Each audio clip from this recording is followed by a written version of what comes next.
So for the last lecture, it's not really so much going to be a lecture so much as a opportunity to Q&A and maybe clean up any questions that you had over the course of the course, and any questions that you have about any of the stuff that we've covered, elliptic curves, zero knowledge, symmetric crypto, whatever it is.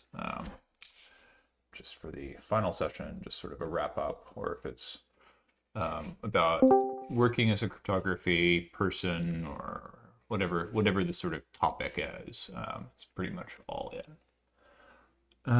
So yeah, I haven't prepared any lecture for today, so feel free to ask questions either in the written chat or in voice chat.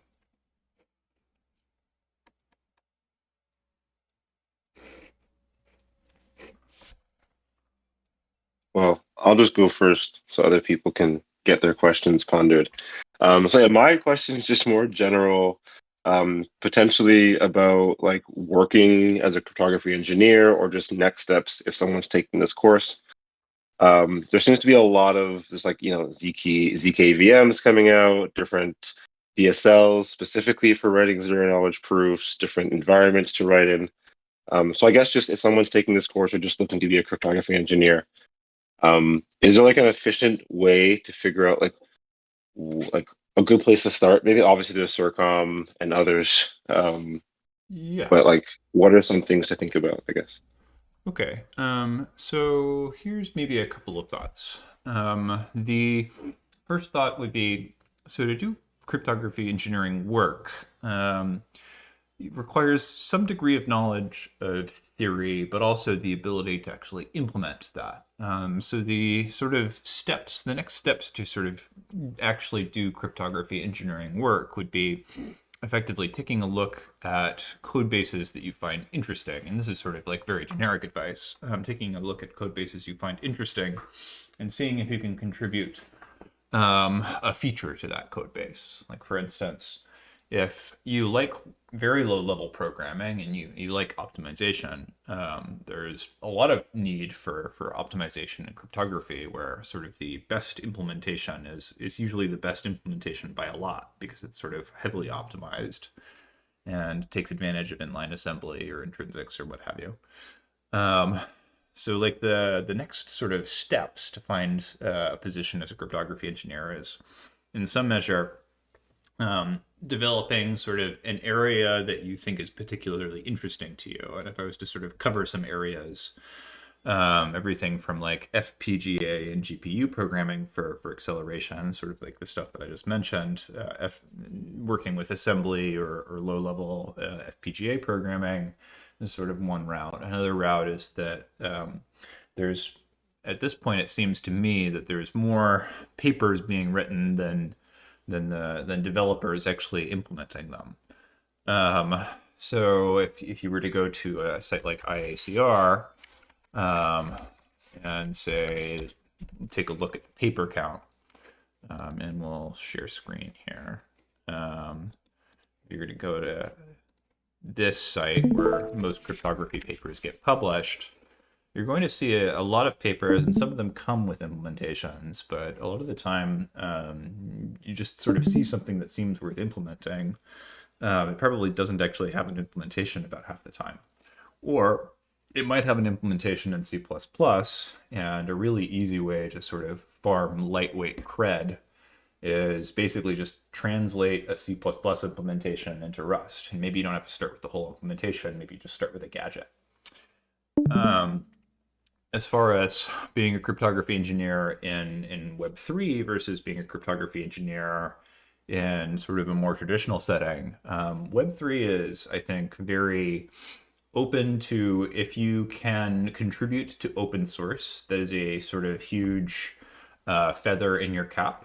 In more traditional engineering environments, you're going to be looking, or they're going to be looking more for what your training looked like and where you've worked before. So in that way, I think the Web3 sort of ecosystem is a lot more open to sort of what I think is kind of a fairer metric of expertise, which is like, can you actually write the thing? Can you build a library or whatever? But not to sort of despair. I think a really easy way to sort of get more familiar with like the stuff that we're working on here and the stuff that you might be interested in working in general.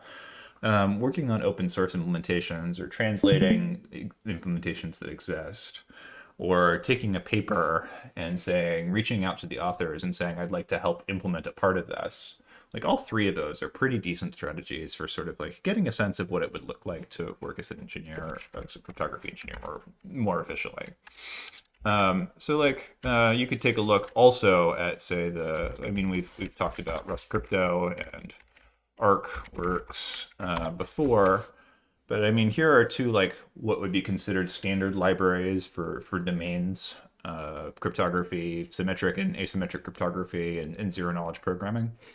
So being able to say like I committed a pull request to these libraries is like another sort of like significant thing that you can say like I contributed to the effective standard library of this domain. And that's sort of like a good thing to say have on your resume if you were to apply to a job. Um, Without wanting to natter for too long, like the next step after that is actually figuring out like what country companies actually seem interesting to you, or maybe that's even the first step, right? And how to get access to them. And a lot of these companies, if they're sort of in the Web3 end of things, they're probably sponsoring conferences and hackathons. So, like, an easy way to get out in front of a particular company, besides maybe contributing to their open source repos, is to go to a hackathon and just hack with their stuff. And that kind of just continues to be true in Web3. I think like anytime you're particularly interested in a project, the more likely than not that project is sponsoring some hackathon in the next 6 months or so, and it's an easy way to sort of get your work in front of them. I guess last, most specific to cryptography, um, I think the sort of like things that I haven't been addressing are like sort of prerequisite knowledge. And I think that as a cryptography engineer, you're sort of always being challenged to learn and understand what is both a sort of lower level of programming than most developers are exposed to, but also a stronger mathematical foundation than most developers are expected to have. So there is a world where the limiting factor here really is your mathematical foundation, your skill at developing stuff. And you can practice both of those in different ways, but without wanting to speak to that too in depth, I mean, practice makes perfect. So if the question is what to practice, I can answer that. But I think that sort of wraps up my how to find position and what it feels like to be contributing to some project as a cryptography engineer. Thank you. Very well delivered answer, and I think you also hit the one in the chat as well. So thanks. Yeah. And for those who joined late, this last session is a Q&A session. Um, so I have not prepared any material. So any questions that you'd like to ask about cryptography engineering or topics that we've covered in the course, now would be an excellent time.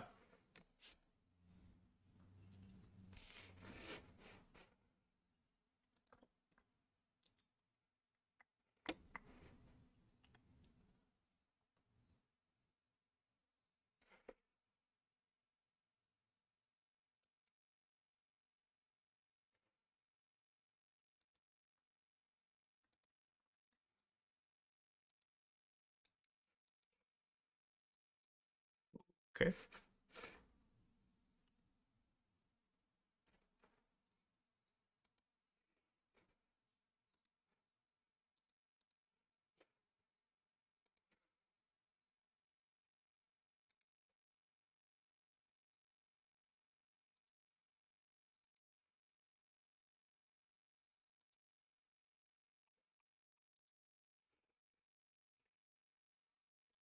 All right. I see. Can you expand a bit on the main differences between cryptographic primitives from the internet and Web3?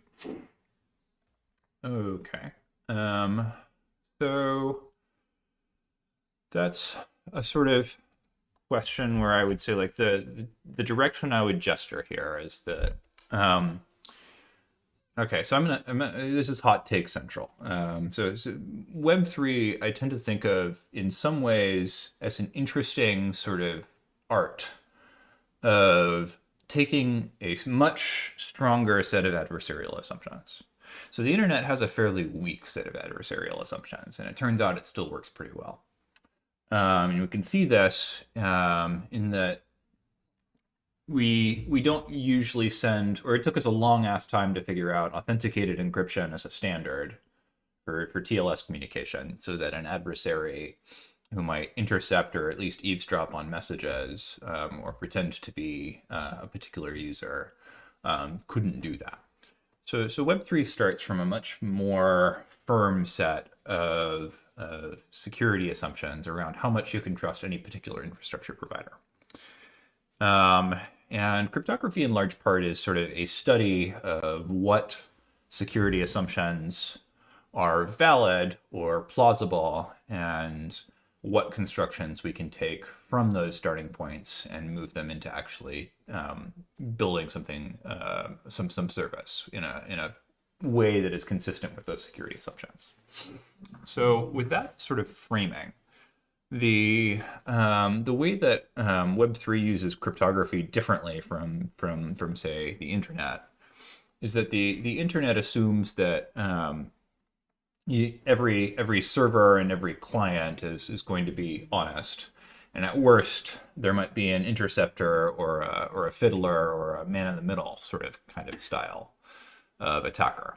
And so that's a fairly robust set of assumptions for a client-server model. But in a peer-to-peer model, which Web3 is effectively a peer-to-peer sort of model for nodes that are active on the chain, it doesn't really work. And this is kind of like the foundational issue of peer-to-peer networks, is that you just don't get to have weak security assumptions. So back to sort of the question of like what cryptography gets used in these sort of more stronger set of security assumptions. Well, we basically our history of blockchains is that effectively all of the nodes recompute the state. And so cryptography is a way of adding inefficiency in particular ways so that the system works more effectively or is more private or preserves some invariance. So in the peer-to-peer context, we have several things that are sort of interest to blockchains. And like one of these is that if we take two branches of cryptography that are somewhat recent in development, multi-party computation and zero-knowledge proofs, the goal of multi-party computation is that every node should be able to hold on to some secret state, but they should all still be able to compute something with their secret state. So the easy example is if I want to compute f of x and y, and I have x and you have y, but neither of us want to reveal the thing that we're holding on to, then we should be able to do that. Now, in the context of just client-server relationship, the set of interesting information that we might have might not be that expressive. It might not be that interesting. But in the context of blockchains, where you have all of these different nodes, then you can sort of say, I want you all to do specific things, and maybe I want some nodes to have some role and some nodes to have some other role. Multi-party computation actually becomes quite interesting. And so we sort of are seeing that with the evolution and birth of a sort of whole group of threshold encryption and threshold signing networks that are coming online. And why is that useful? Well, it's in the client server model, it's the case where like you would only ever really have two key shares to do a threshold encryption or a threshold decryption or a threshold signing or whatever. And in the case of encryption, that would only matter if the client and server wanted to send that message to someone else, basically, or basically the servers all trust each other more or less, and the client probably trusts the server. So there's not really much of an interesting use case for threshold decryption. There might not even be much of a use case for threshold signing, except for maybe if the servers don't all trust each other or don't want to hand off information. Well, now we're talking about a peer-to-peer network again. So the context of multi-party computation is that we actually have the context that we already are interested in for multi-party computation, where nodes might be holding on to some private information, And it's really quite easy to take the leap of saying, well, we already have basically the apparatus of doing multi-party computation. It's really easy to put it into practice, and the security assumptions just kind of line up.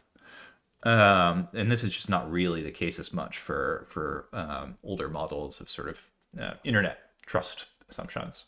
And the same thing is true to some extent for zero knowledge computing. And in fact, zero knowledge computing allows these nodes to trust each other, right? So like one thing I think people tend to get confused about with zero knowledge computing and blockchains is that zero knowledge computing is actually a centralization vector. If you can have one prover compute everything and then produce a valid proof, as opposed to everyone computing the state, then you've just centralized all of the computation into that one prover, at least for that one slot.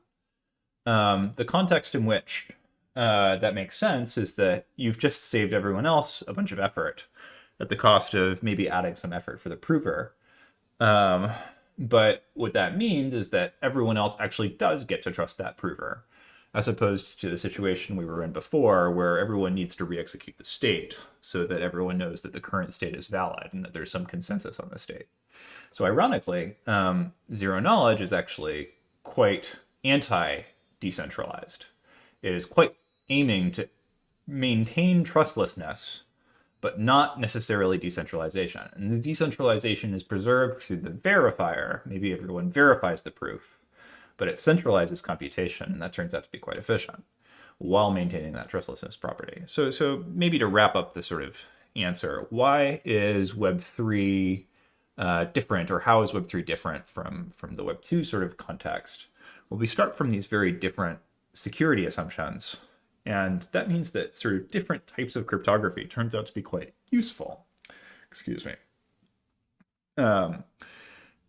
And it's not necessarily the case that asymmetric crypto or symmetric crypto isn't still useful in Web3. It's just that with these, say, more powerful security assumptions or harder to achieve security assumptions, the sort of available surface for cryptography to do interesting and useful things is much larger. As to whether the end of that story is that these networks actually achieve greater functionality than what might be obtained in a Web2 sort of context, I think is like the sort of great question that we're all sort of like trying to figure out. And I have sort of takes on that, but I'm going to move on to the next question. We covered a lot of ground with primitives relevant to simple cryptographic primitives, but there's a pretty large gap to go from where we are in terms of math understanding to being able to understand the latest advances in papers in zero knowledge and MPC protocols. Are there any mathematical concepts you'd recommend studying in our own time? Bonus points if they're already covered in the Introduction to Mathematical Cryptography book, since we already have it handy. Yeah. So I think the question here, and symmetric crypto does tend to just be simpler than almost everything else. Symmetric crypto tends to be, to sort of maybe trivialize it a little bit. Put it in a box, shake it a bunch of times, cut it up into little shards, and then put it back and glue it together into a box, and we have a symmetric encryption algorithm. The asymmetric crypto and zero knowledge and multi-party computation, etc., all of this does tend to be a little bit more on the theoretical end of things, because the sort of systems are just basically more complex. Now, as to any mathematical concepts you'd recommend studying in our own time, I suppose I would give a different answer for different audiences. So if your intention is to do cryptography engineering, the core thrust is effectively that you should be able to understand enough mathematics or have a sufficient level of mathematical maturity to at least know where you're confused. And this is kind of, I think, the meta skill that is the most important across many different areas. Is the real technical skill is being able to identify what you're confused about and then formulating that into a question. And obstacles to this are sort of the, I think, I don't get it instinct that says like if it's confusing, then it's hard to know where to even start. Well, you really have to push through that and say like, well, I think I'm confused about this, and then from that you can kind of go to, I think it might be worth learning about this, and then maybe you do your time, your cost benefit calculation. Like, is it actually worth learning about this, or should I go do something else? And that's also a fairly interesting question to ask a lot of the time. But with respect to things that you'd like to understand in ZK papers and MPC protocols, I think like I guess I started with this sort of premise that if you really want to understand something, you first need to know what you're confused about, because like there's a lot of new primitives that are introduced all the time, and like whatever particular protocol we're working over.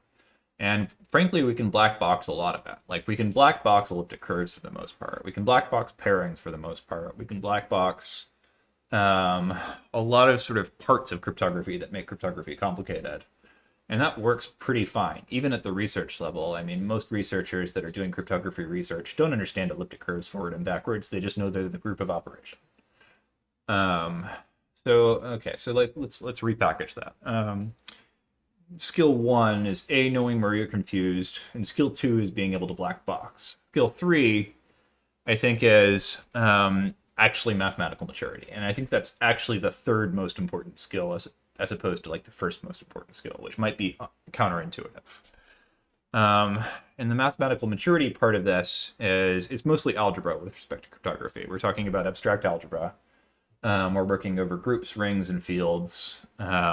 And if you really wanted to go dive into an algebra textbook, you could do worse than dumb it in foot. Which this is a fairly standard recommended algebra textbook if you wanted to go dive more into algebra. Now, this is sort of the kind of recommendation that I kind of make with a grain of salt, because it's the kind of thing where if you go dive into algebra, this book, you almost certainly won't finish. But if you made it through the first 4 chapters, it probably wouldn't hurt. I think the main thing that really is important, though, is like the challenge of tackling some mathematically complex material and trying to practice skills 1 and 2. And that's like the best advice that I have for developing mathematical maturity and sort of developing an intuition for mathematical cryptography, is developing this sort of like sense of something is hard, but what am I confused about? A.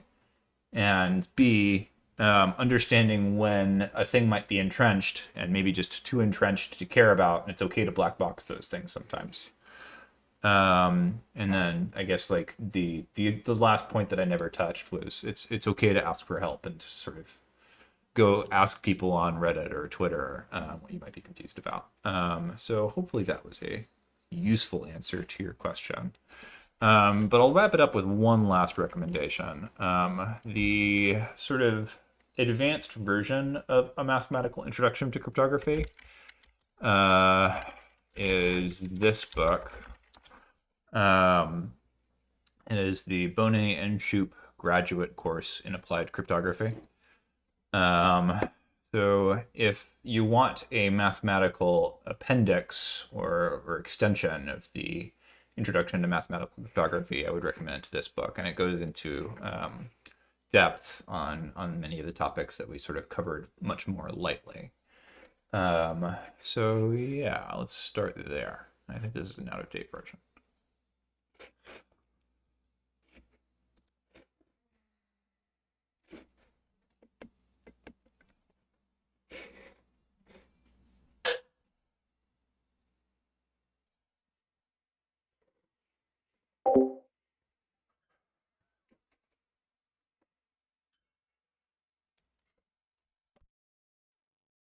Not sure if there's a more up-to-date version of that book, but if you find it, would love to know. I think point 5 was the newest one I could find online as well.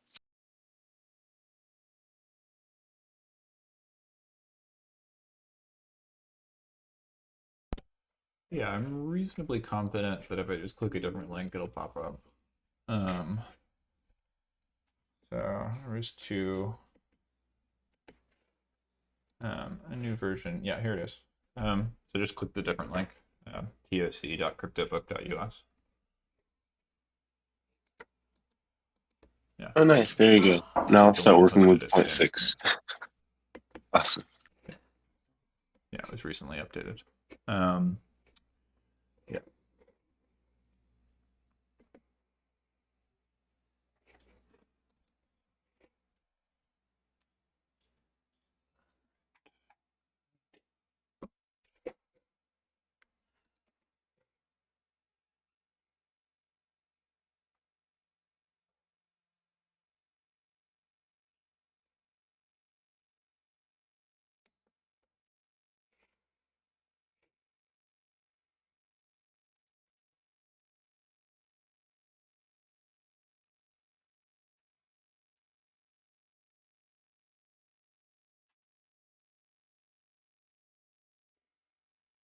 I see some typing.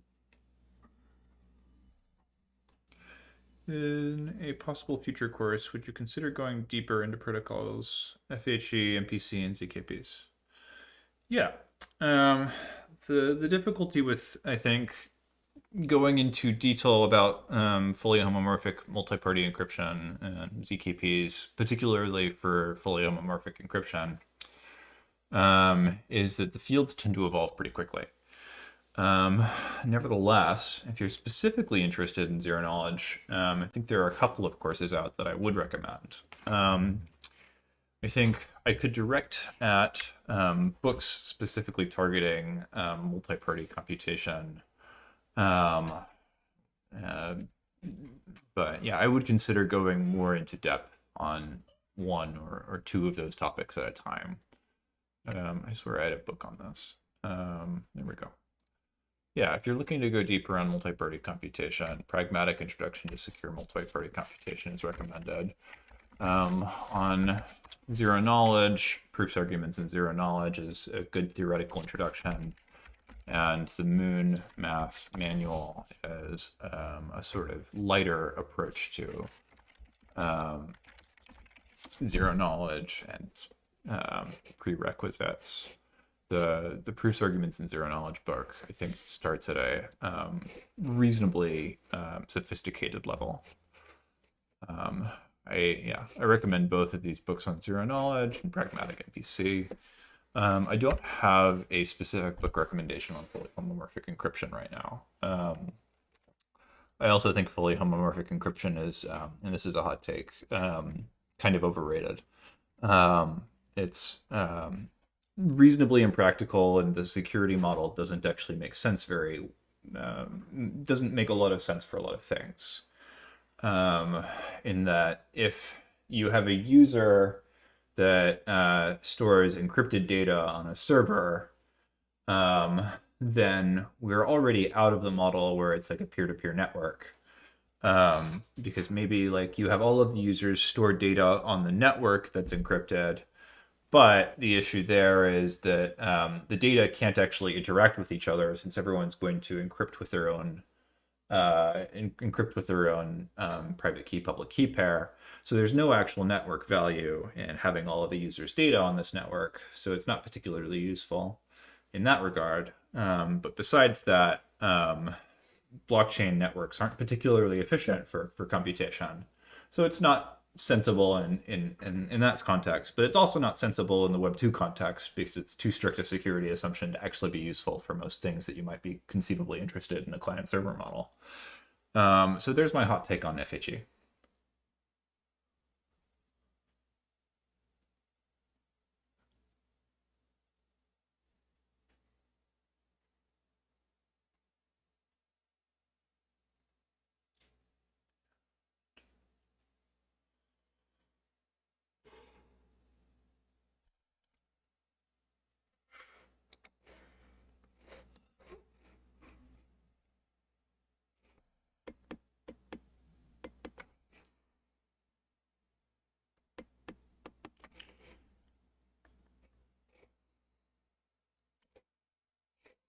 Okay. Going to answer a yeah. So I think in the spirit of talking about actually gaining cryptography expertise, I know some of you are interested in looking for cryptography engineering work. So if you're specifically in the Web3 space, I think this is a matter of finding a library that you can contribute to, like Artworks, um, and saying, okay, take a look at their repositories, maybe grab the top one, take a look at those issues. They have 20 issues. And some of these are marked easy. And this is a pretty good way to sort of wander into a room and say, I would like to sort of tackle this issue for you. How can I help? I think this is a really good sort of introduction because it, I think, contributes in the most open sort of way. Um, so if you do want to continue as a cryptography engineer, ArcWorks is not a very mature library yet, and they need a lot of help. So like I can't recommend highly enough going to grab some library in ArcWorks and taking a look, because there's a lot of sort of low-hanging fruit that will help you sort of get a sense of what is actually interesting to people who might know better than even me, perhaps, what is interesting with respect to, I guess in this case, R1CS. So that's I think my strongest recommendation.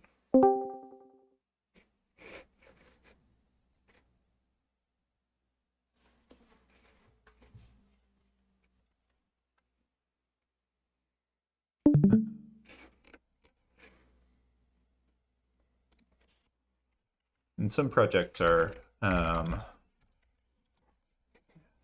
stronger at advertising that they're open to yeah,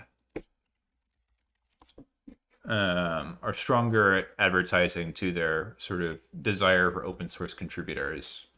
Um, I suppose this is one thing that I would also recommend is that if you continue to like writing in Rust, I think that this is an excellent newsletter. I tend to read it every week. There's usually several articles every week that are sort of worth reading in this newsletter. And I guess going back into the meta context, I think a lot of the difficulty in being a creative or being a developer is sort of developing a taste for what you find interesting. So a thing that helps with that is finding a pipeline of things that other people have thought of interesting and developing your own opinions about it. There's that.